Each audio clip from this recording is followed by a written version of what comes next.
السلام علیکم اسٹوڈینٹس، آج ہم پڑھیں گے introduction to linguistics ENG 502 lesson 4 characteristics of language, topic 24 duality. بیٹا ڈویلٹی کا جو اصل میننگ ہے وہ یہ ہوتا ہے کہ جس میں دو چیزیں ہوں، مطلب دونوں چیزوں پر جو مشتمل ہو، اسے ہم کہتے ہیں کہ یہ ڈویلٹی ہے۔ The property of a duality اور double articulation is unique to humans. یہ جو پراپرٹی ہے ڈویلٹی کی یا ڈبل آرٹیکولیشن، مطلب ڈبل آرٹیکولیشن کا مطلب ہوتا ہے کہ جس میں ہم آرٹیکولیشن ویسے ہوتا ہے کسی بھی چیز کو بولنا، یا جو ہمارا لہجہ ہوتا ہے بولنے کا اسے ہم کہتے ہیں آرٹیکولیشن، اور ڈبل آرٹیکولیشن کا مطلب یہ ہوتا ہے کہ جس میں ہم دونوں انداز سے بول سکتے ہوں، مطلب ورڈز کو چینج کر سکتے ہوں، ان کے میننگ کو چینج کر سکتے ہوں ورڈز کی ترتیب کو چینج کرنے کے بعد۔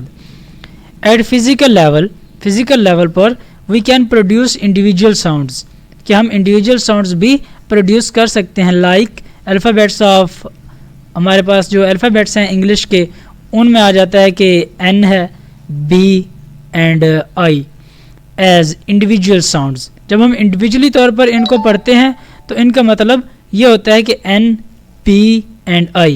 But none of these discrete form has the any intrinsic meaning۔ ڈائسیکریٹ کا مطلب ہوتا ہے کہ اس کا اپنا کوئی مطلب یا لہجہ، اور انٹرنسک میننگ بھی وہی ہوتے ہیں کہ جس کا کوئی ذاتی مطلب ہو، مطلب N کا کوئی مطلب ہم نہیں نکال سکتے، اینڈ B کا بھی، اینڈ اور I کا بھی کوئی ذاتی معنی نہیں ہے۔ However، تاہم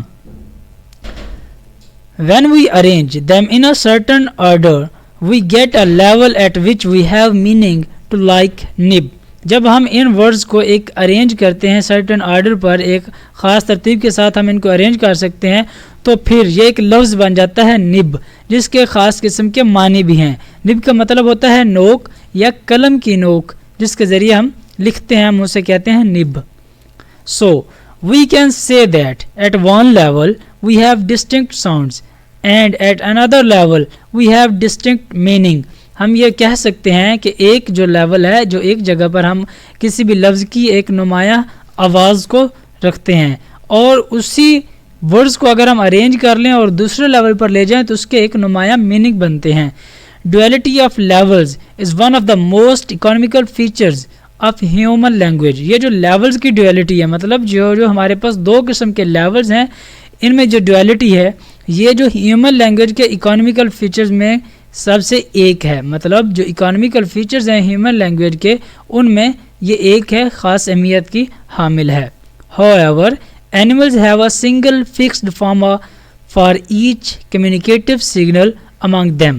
تاہم جو جاندار ہوتے ہیں یا جو جانور ہوتے ہیں، ان میں ایک خاص قسم کی کمیونیکیٹو سگنلز ہوتے ہیں جو کہ فکسڈ ہوتے ہیں، وہ ان میں ڈویلٹی موجود نہیں ہوتی۔ Although the dog may be able to produce woof۔ اگر ہم یہاں پر ایک کتے کی مثال لیں، مطلب ڈاگ، جو کہ کتا جب وہ بھونکتا ہے تو ایک خاص قسم کی آواز نکلتی ہے ووف کی، تو اب اس کا مطلب یہ ہو سکتا ہے I am happy to see you, کہ جب وہ اپنے کسی ساتھی کتے کو دیکھتا ہے تو وہ اس پر بھونکتا ہے، تو اب اس کا یہ بھی مطلب ہو سکتا ہے کہ وہ اسے دیکھنے پر بہت خوش ہے، یا